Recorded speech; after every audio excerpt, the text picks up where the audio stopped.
Praise the lord. 12 ఏళ్ల నుంచి రక్తస్రావంతో అనగా బ్లీడింగ్తో బాధపడే యువతి విశ్వాసులకు మాదిరిగా ఏ విధంగా మారిందో ఈ వీడియోలో చూద్దాము. ఒక యువతి 12 ఏళ్ల నుంచి బ్లీడింగ్తో బాధపడుతూ ఉంటుంది. అనేకులు ఆమెను అసహించుకుంటారు. ఊరి చివర ఆమెను ఉంచుతారు.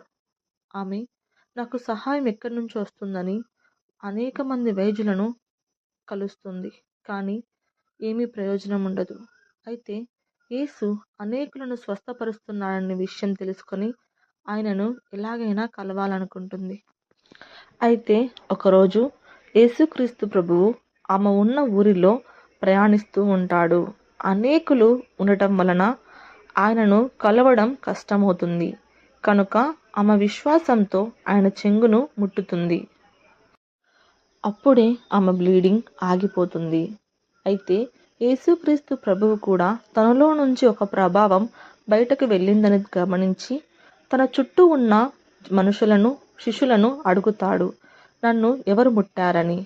అయితే శిష్యులు ఏమంటారంటే, ప్రభువా, చుట్టూ చూస్తున్నావుగా, ఎంతోమంది ఉన్నారు, ఎవరు ముట్టారని ఎలా గుర్తుపడతామని అడుగుతారు. అయితే ఆ స్త్రీ భయంతో ముందుకు వచ్చి, నేనే నిన్ను ముట్టుకున్నాను, నా పరిస్థితి ఇది అని చెప్తుంది.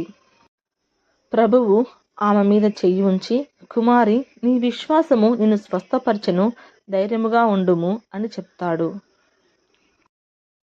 అనేక మంది వైద్యులు స్వస్థపరచలేని ఒక వ్యాధిని కేవలము నమ్మకముతో యేసుక్రీస్తు ప్రభు వస్త్రపు చెంగు ముట్టే చాలు అని దానిని ముట్టి స్వస్థపరచబడింది. ఈ విధంగా మనము కూడా నమ్మిక ఉంచిన ఎడల ఆయన మనతో మాట్లాడుతాడు, మన మీద కనికరంను చూపిస్తాడు. ఆమెన్.